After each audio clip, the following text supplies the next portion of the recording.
Welcome to Beyond Sport with Fiona Stewart. If you've been listening for a while, welcome back. If you're new to the show, I'm your host Fiona. My passion for sport really started when I was a competitive swimmer. This led me to study sport development at university whilst also working within the sporting industry. I'm a huge believer in sport being used as a tool for good. Each week, I'll bring you an episode with someone involved in the sporting world. It could be your local high school teacher or your childhood or current sporting hero. The difference is that it's not your typical type of questions. We talk about the highs and lows in their journey through sport, but also what they've learned from it and how it's made them who they are today. There's also a strong focus on how being involved in sport can impact the community. If you haven't already, make sure you hit follow wherever you're listening so you don't miss the drop of each new episode. If you're after some bonus content, then you can check out our Instagram or Facebook page at Beyond Sport with Fiona Stewart.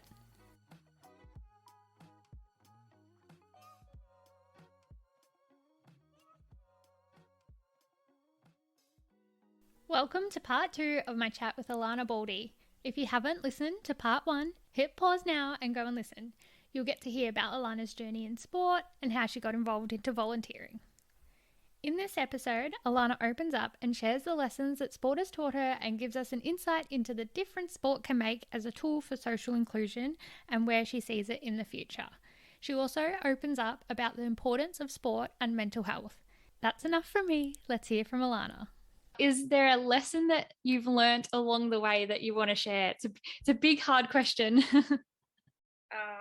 Sort of similar to what I said before, never underestimating the power of sport and the power of being resilient. Mm-hmm. There's many times where I guess it would be easy to give up, especially with the challenges we've faced as a society over the last couple of years. As we're coming out of these tough COVID times, I guess 2022 didn't start the way everyone was thinking it would have. And especially for me, having done my ACL, it'd be really easy for me to just say, no, this is all too difficult. But to have that determination and resilience, that's definitely lessons that I've learned along the way. Because if I was to give up now because I've done my ACL and, awaiting surgery, the 2 volunteer programs, the disability programs that I run on a Thursday, those participants would miss out. I mean, I'm sure there would probably be other people that would step up, but also when people are working 9 to 5 jobs, it's difficult for those programs to run during the day as well. So if I was to say, no, look, too difficult, my knee's sore, I'm feeling really down, those participants would miss out on playing cricket on a Thursday morning and then being involved in athletics on a Thursday afternoon. So it's, having that resilience and determination, and again, like not underestimating what I can achieve, even being injured.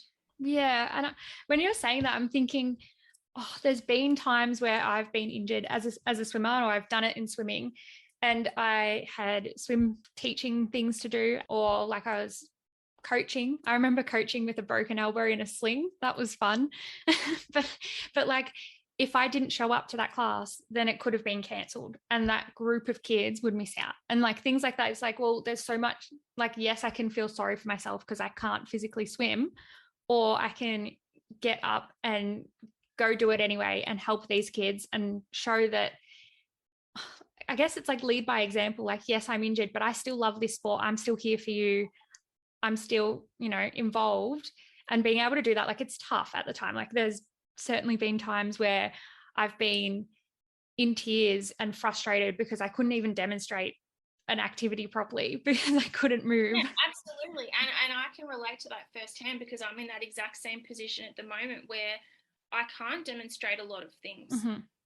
But again, if I was to pack it in and say, look, I can't demonstrate, my knee's too sore, I'm feeling really down, again, those participants are most likely going to miss out because there is other volunteers to help out. And you don't realize at the time that, as you're saying, even though like you had a broken elbow and you were feeling really down and stuff, it's not until after you come back from volunteering you feel so much better about yourself as well. And I think, in this day and age, it's so important to take care of your own mental health as well and really shine a light on that and still being involved, whether you're injured or not, plays a huge part in your mental health. I was just about to say, like, it's the actual act of getting out of the house and doing something other than not wallowing, but like feeling sorry for yourself that makes you feel better. Like, I would always leave those sessions happier than when I rocked up kind of like, oh, I can't demonstrate this, and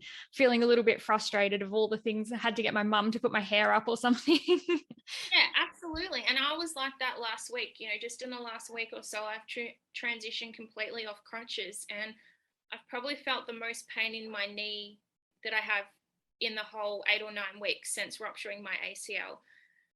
Being on my feet more, it's swelling a lot more, and obviously being like 35, 36-degree days most days during the summer up here in the country, I have really struggled, and mentally I've been a bit down because there's competitions going on. I'm seeing all my club mates, like from athletics, winning medals and doing really well, and it's would be so easy for me to sit at home every day and, yeah, I guess not just feel sorry for myself, but at times it can be such an effort, to put things in the car. It's difficult for me to carry things or for walk for long periods of time. But again, getting out there, helping other people, yes, it makes me feel better, but I'm also contributing to society and making a difference that I wouldn't be making if I was sitting at home feeling sorry for myself. Mm-hmm. And you've just transitioned perfectly into our next question, which is, have you been involved in a project where sport's been used as a tool to develop the community? Now,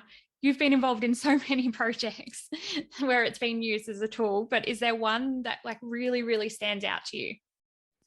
I guess there's two. So Two. there's one that's very well developed, and that would be the GV Harmony Cup, which was started about 6 or 7 years ago by a couple of volunteers at the Shepparton Youth Club United Cricket Club, and I was involved in that. And it literally went from 10 to 12 participants with a disability having a bit of a hit around in cricket, just with modified plastic equipment and teaching them the basic skills. Last year, we had over 150 participants from around the Northern Victoria region with a disability, a lot of the special schools from around the area, and disability service groups participated last year. So yeah, to literally go from a handful of participants to now have 150, that has made a huge difference. Oh my In gosh, that's society. 150 lives you've changed, and not just their lives, but the families' lives. Absolutely, to have them involved, and they go home with like Melbourne Renegades handouts, and they've come and seen. Last year there was like a couple of ex-test players through like the ACA cricket program. They come down and be involved, like Stars or Renegades players that don't have commitments come along each year. So Cricket Victoria do a really great job of getting those elite athletes down into the country areas as well, so that people with disabilities who may not be able to travel to the city have that involvement as well. And yeah, the other program, which is just sort of kickstarting, is a Shepparton Athletics Club multi-class disability clinics. So we're into our third week this week, and at Shepparton Athletics Club, we have two amazing athletes with disabilities. And so we really want to grow that program and, increase our numbers of athletes in our multi-class program at the club. So just prior to Christmas, I was lucky enough to win the club $3,000 grant through the local radio station in a Cash for Clubs program. And that's enabled us to be able to buy modified equipment and pay for track hire fees to allow these clinics to go ahead. So I really hope, in 2 or 3 years' time that, we've started off now with 4 or 5 participants in each week. In 2 or 3 years' time, it will grow to something similar to what the disability cricket program has grown to. Yeah. So how do people get involved in that? If they're listening to this podcast, how do they get involved? So if you jump onto Shepparton Athletics Club Facebook page or Instagram and you send the club a message, we'll give you the details of the time and day of the clinic, and if you have a disability, how you can get involved at our club as well. Yeah, awesome. And, like we were speaking about before, clubs are the real heart of country towns. And to be able to be, part of that community is so important. Yes, the physical activity and the exercise is good, but just the community aspect of it, like, fantastic. Absolutely. And I can speak firsthand about how that really impacts someone, especially since doing my ACL. Especially Shepparton Athletics Club have been so supportive and accommodative of me. Simple things like putting a chair out at each event so I can sit there and record for discus or for high jump or shot put or whatever, wherever help is needed, I can still help out. And it's a really big way to keep me involved in the club as an official and as a coach. And what it does for my mental health at the moment, yeah, I can't speak highly enough of the club. And if I wasn't involved, I probably would be sitting at home, feeling sorry for myself and, oh, why me? Why me? Why did this happen to me? But I think everything happens for a reason. And whilst at the time you never can understand that reason, I think, okay, maybe it's my time not to compete at the moment. It's my time to develop my coaching. So I have my level 2 coaching accreditation with Athletics Victoria, and I want to work towards my level 3 throws coaching and also my level 2 Athletics Australia officiating. So yeah, maybe this injury happened so I can focus on those things to benefit other people a bit more. Yes, and it's not that the universe always has a plan, but maybe it did. Maybe this is the opportunity to work on the coaching and also like this clinic that you're running now. Like, would that have had your full attention, or would you have been able to put all this time and effort into it if you were still competing? Like, we just don't know. Yeah, absolutely. And that's something I sort of think of too. And if I was going to offer other volunteers some advice, one thing would be to just really pick 1 or 2 projects that you're passionate about, because firsthand I've seen, like, I've been involved in so much. And as a volunteer, I often don't want to say no, and I've spread myself a bit too thin. And I was really thinking about that this morning. Like, I would be training, again, like, I'm not at an elite level, but I still put in significant amount of hours to achieve what I did and achieve my goals and PBs last season. That, yes, I still would have done these clinics because I'm very passionate about disability sport, but then some other area of my life would be lacking, I guess, and whether that's like a social side, which often my friends, always comment about, oh, you're at cricket or you're at athletics, or, whether it be like my master's studies, there'd be something that wouldn't be getting as much attention as it needed. So yeah, I think in some ways the universe does have its way of telling us, now's not the time for you to be doing this. Your energy needs to go elsewhere. What are you studying? I'm doing my master's in sports science. Oh, fantastic. I thought it would be something sporty. Yes, yeah. Unfortunately, I'm not sure which. Having an injury like this, I understand, what it takes to get back to the level that I was at and the long journey that I have ahead. But again, as you said, like, I think the universe just works in funny ways. And yeah, it just wasn't my time to be competing at the moment. I can use my knowledge from my studies as well to help with my volunteer work. 100%. And even like in terms of your injury, like, it's really crappy now, but I guess like if you come across someone who has a similar injury, at least you now know exactly how they could be feeling. Like, you've been through it yourself. Like, you don't have to pretend to feel empathetic. Like, you actually have been through it. And I know it's not something that you want to go through or you want to wish it upon anyone, but like, you are able to empathize more. Absolutely. Unfortunately, like, I did my left ACL when I was about 17, but I only had a tear in it then. I still had to have a full reconstruction, but I never understood the significance of the injury at the time. But now, yeah, completely rupturing my ACL and doing some other damage in my knee, I can really empathize with people. Like, yes, like, firsthand, I'm not in their shoes, but I am going through something very similar. And again, it doesn't matter what level of sport you participate in, whether it's, national, international, state, or grassroots level. It just has such an impact on your overall life. And, if I can offer someone else just in the local community a bit of advice on, it might just be like small things I've learned in rehab, or, you know, like if they're not involved as a volunteer somewhere, saying, hey, like, I know it's really upsetting about your knee right now, but, you know, like, why don't you get involved as an official in your sport, or, you know, just go down and see if they need help as a volunteer. And they may not know at the time, you know, the opportunities that will lie ahead for them, but they could be thinking, you know, really negative thoughts because they're injured and missing out on their sport.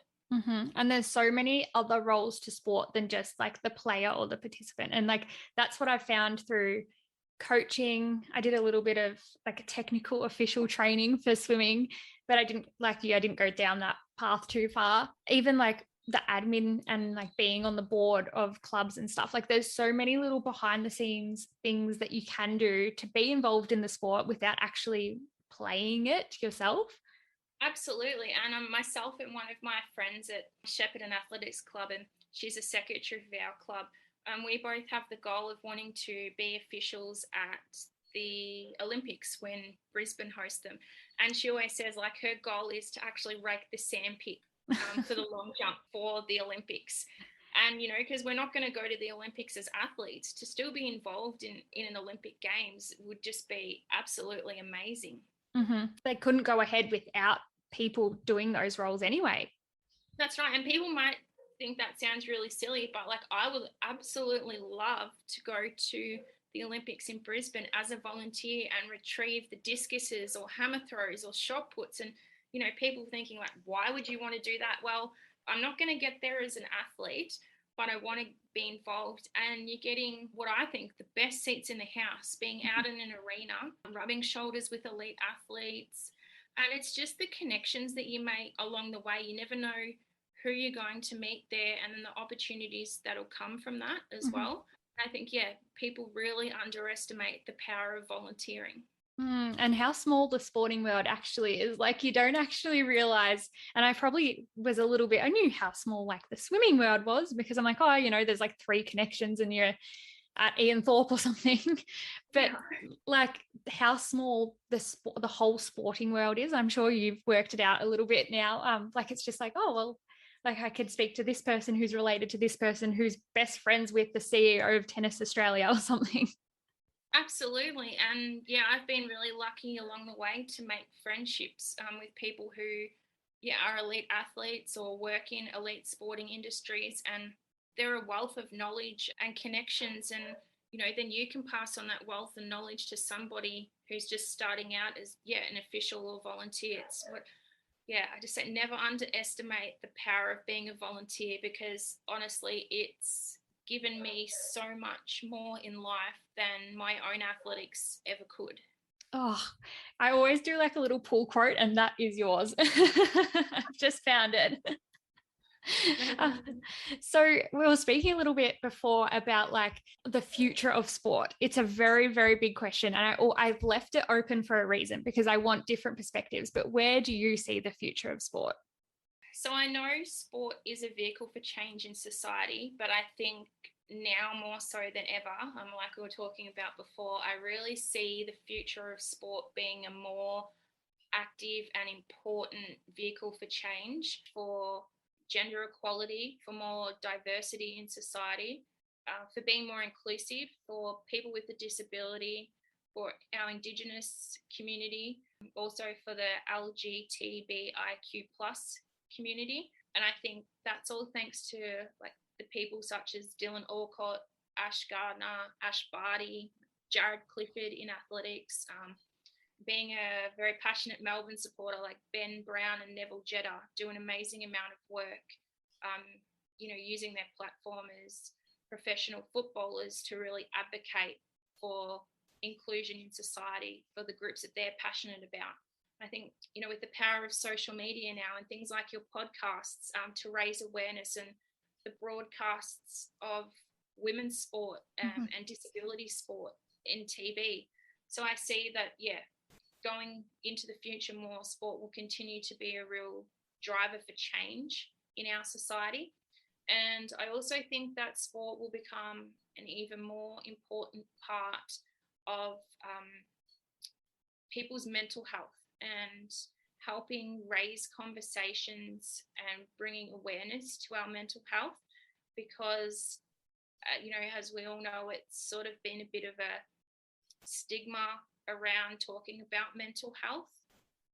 And I think it sort of starts at the top. A lot of the elite sporting codes really raise awareness and often have rounds dedicated to mental health. And I think if we see it at a top level, it filters down into the community. And I know there's some local sporting leagues around my area that have rounds now dedicated to mental health. And I think that will only continue to grow as using sport in the community as well. And athletes like, Simone Biles.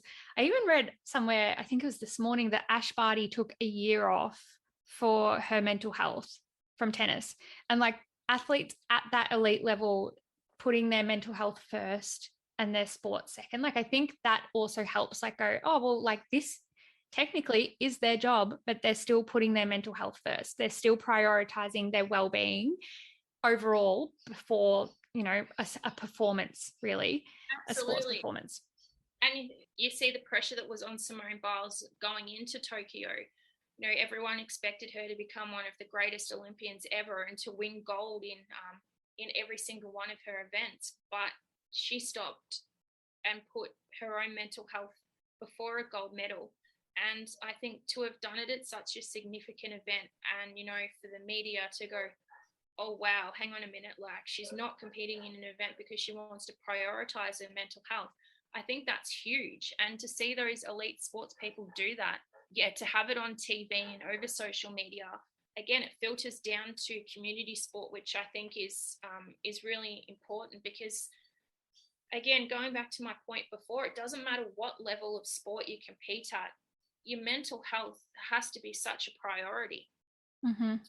And for you to be able to step away and go, hey, you know what, like, not quite feeling right this week, I want to have a week off cricket or athletics or footy, swimming, whatever it may be, to be able to step up and say that, that's something people wouldn't say 5 or 6 years ago. And hopefully, in 5 or 6 years' time, it's just an everyday conversation. If you were injured, you wouldn't be playing. Mm-hmm. But your mental health, I think, I guess in small rural towns as well, you don't step up and say, oh, hey, like mentally I'm not feeling right, because you're worried about the judgment from friends or family.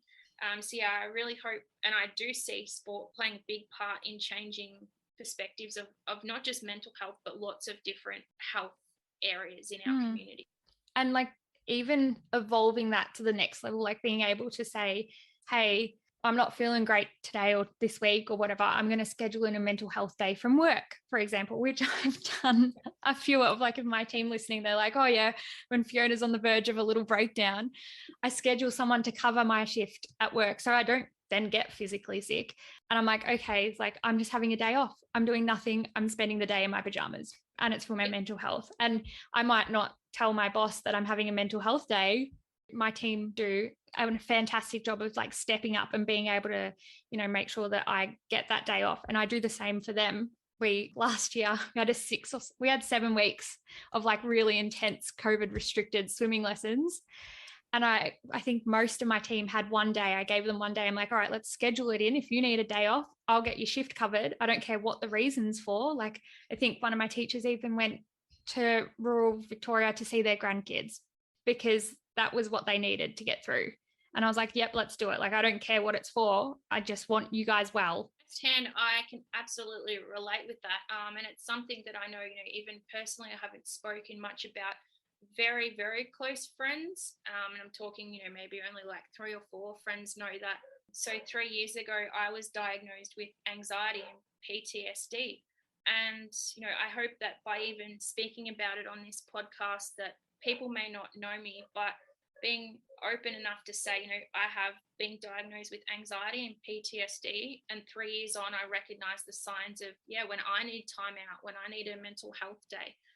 And as I said, only very few people sort of know about it because there was that stigma around, no, I can't tell people this is why I'm feeling like this because I'll be judged. And especially being in a small country town. Unfortunately, there's a bit of like tall poppy syndrome and rumors spreading quickly and people misinformed, about information. And so I would hide the fact that I wasn't feeling mentally well. But now I'm happy to say, look, my anxiety is really bad. I need a break. And I've come across that, in the last 8 weeks from especially doing my knee.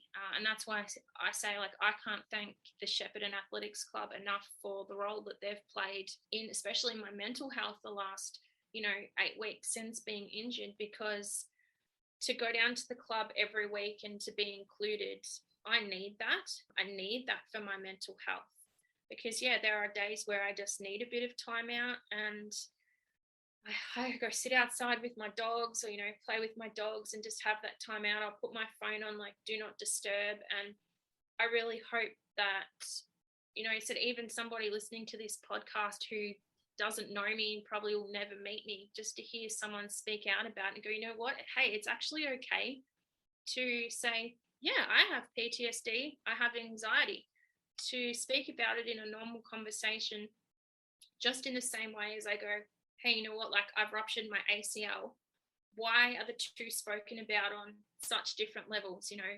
Why, when I was first diagnosed with anxiety and PTSD, was I ashamed and not willing to speak about it? And I said, now I'm speaking about it on a podcast that I have no idea, who's listening and the people that are going to hear it. But you know what? I think it's great that I've now had the courage to speak out about it. And as you say, like, you supported staff members through needing a break and, looking after their own mental health. And sport can play just such a significant role in that, no matter what level of sport you participate in. And thank you for sharing it on the podcast. That I also have anxiety, so I do, know how it feels. Like it's like a little bit of a a rat race sometimes, but like being able to open up and go, hey, those feelings, or those even like the little behaviors that I have when I am particularly anxious, like now being able to tell people like, hey, I'm feeling anxious, like I can't do that. Or hey, like, I know this is weird, but I need to be the one to drive because I'm anxious and I need to know I can escape at any time. Like little things like that. Yeah. And being able to go, well, you know what, if someone's listening out there, like you're not actually alone in feeling those things. And like being able to go, or even just knowing that other people out there are feeling similar things or do have like weird little behaviors because of, their anxiety. It's like, well, okay, like I feel better about myself knowing that they feel it too. That's exactly right. And you said you just don't know like who could be listening to your podcast, and said you may never meet them in your life, but they've just heard a message of like everyday people that like, hey, it's okay to speak out about your mental health, and it's okay to let your sporting club know, or you don't have to let the whole club know. It's just like, and the whole of Shepparton Athletics Club don't know that I have anxiety or PTSD. There's just, a couple of people do, but hey, if they're listening to this podcast, there could be 5 or 6 other people at the club or in my community in exactly the same position. But unfortunately, because of, like the stereotypes and the stigma that's been put on mental health, we don't speak out about it. And I think we were talking a little bit before about like, it could be the females who are, the female involvement in sport, and that I guess I'm going to stereotype us and say we're more a little bit more nurturing, and we're a bit more traditionally more warm and open to talking about these things. So maybe, this female involvement in sport is going to be that driver of social change. Like we've seen it already, and the female participation, even in administration roles, is only growing. So like, yeah, I think, sport being a vehicle of change, like, yes, like I love it. Yeah, absolutely. And as you said before, like Ash Barty is a perfect example. She stepped away from tennis for a period of time.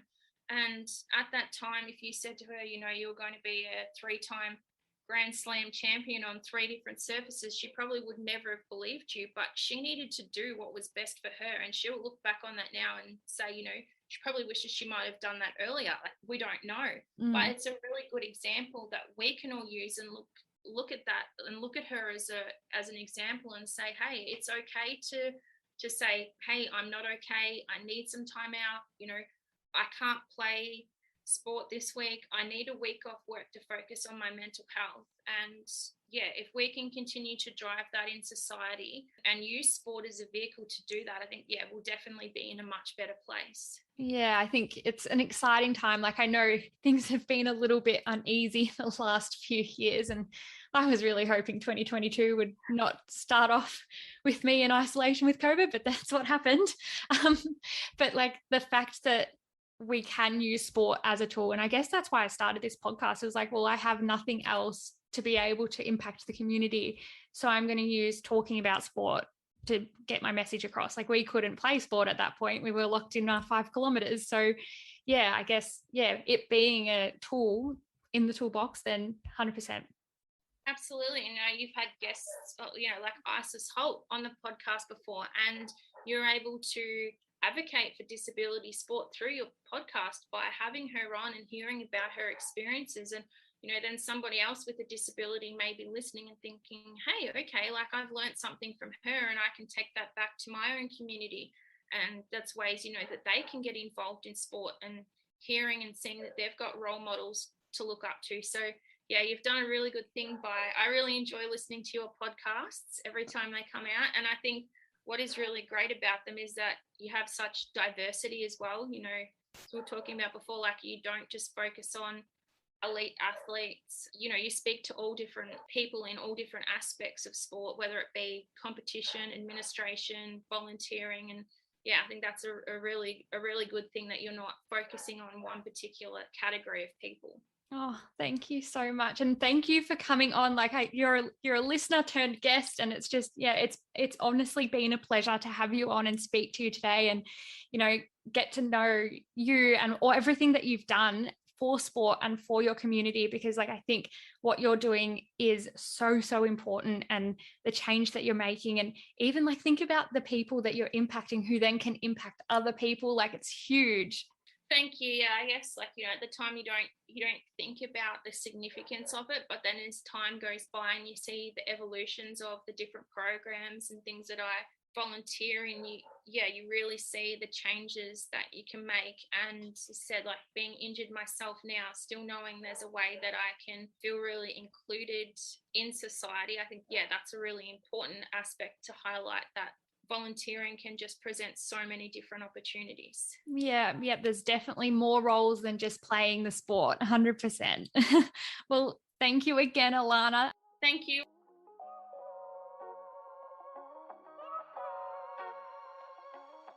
Thank you for listening to this episode of Beyond Sport with Fiona Stewart.